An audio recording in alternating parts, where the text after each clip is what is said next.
Assalamualaikum warahmatullahi wabarakatuh. Perkenalkan, nama saya Bago Juan Sana dari Fakultas Hukum Universitas Surya Kencana. Saya dari kelas A semester 3. Di sini saya mendapat tugas yaitu mereview mata kuliah hukum pidana yang dibimbing oleh Profesor Dr. Henny Nurayani SHMH dan asisten dosennya yaitu Dr. M. Rendi Arianda di SHMH. Di sini saya mendapat review mata kuliah hukum pidana yaitu tentang residip kejahatan tertentu yang termasuk kelompok jenis yang diatur dalam pasal 3 yaitu diatur dalam pasal 486, juga pasal 487 dan pasal 488 KUHP.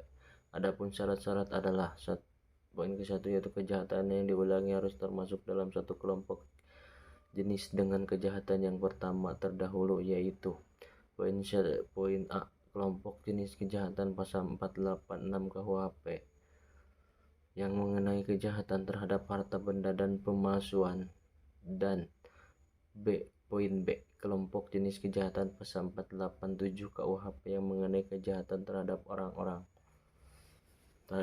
atau orang-orang. Poin C, kelompok jenis kejahatan dalam pasal 488 KUHP yang mengenai kejahatan penghinaan dan berhubungan dengan penerbitan percetakan. Bagian 2 atau bagian poin 2, antara kejahatan kemudian yang diulangi dengan kejahatan yang terdahulu sebelumnya harus ada putusan hakim yang berupa pemindahan tetap dan putusan hakim itu tidak berupa penetapan besiking.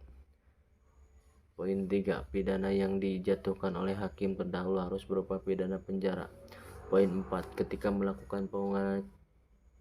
melakukan pengulangan tindak pidana tenggang waktu belum lewat 5 tahun, yaitu dihitung sejak menjalani untuk seluruhnya sebagian dari pidana penjara yang dijatuhkan terdahulu dan sejak pidana penjara tersebut sama sekali telah dihapuskan.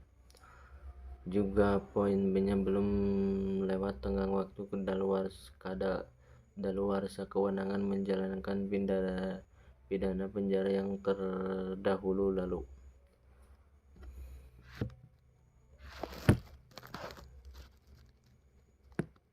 Juga ada residip pelanggaran diatur dalam buku 3 KUHP, yaitu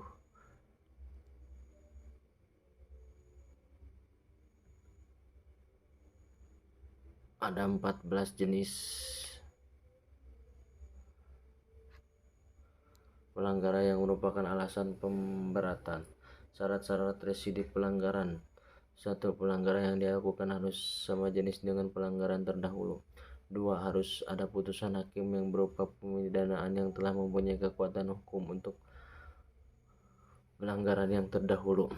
Poin 3, tenggang waktu pengulangannya belum lewat 1 atau 2 tahun sejak adanya putusan pemidanaan yang telah mempunyai kekuatan hukum yang tetap.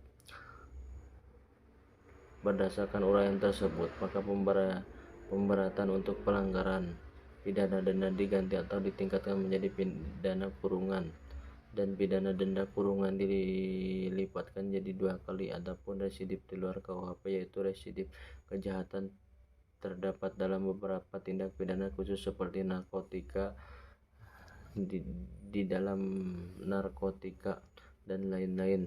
Untuk pengulangannya itu umumnya mendapat pemberatan apabila 1. Sanksi pidana berupa pidana penjara, maka pemberatan ditambahkan sepertiganya. 2. Untuk sanksi pidana yang berupa denda, maka pemberatan dikali 2. Residip pelanggaran di luar KUHP terdapat dalam UU Nomor 14 Tahun 1992 dengan ketentuan pemberatan, yaitu tenggang waktu pengulangan beragam, yaitu ada yang 1 tahun dan ada yang 2 tahun. Untuk pemberatan ada yang ditambah separuh sepertiga atau ada yang dilipat gandakan menjadi 2. Sekian, terima kasih.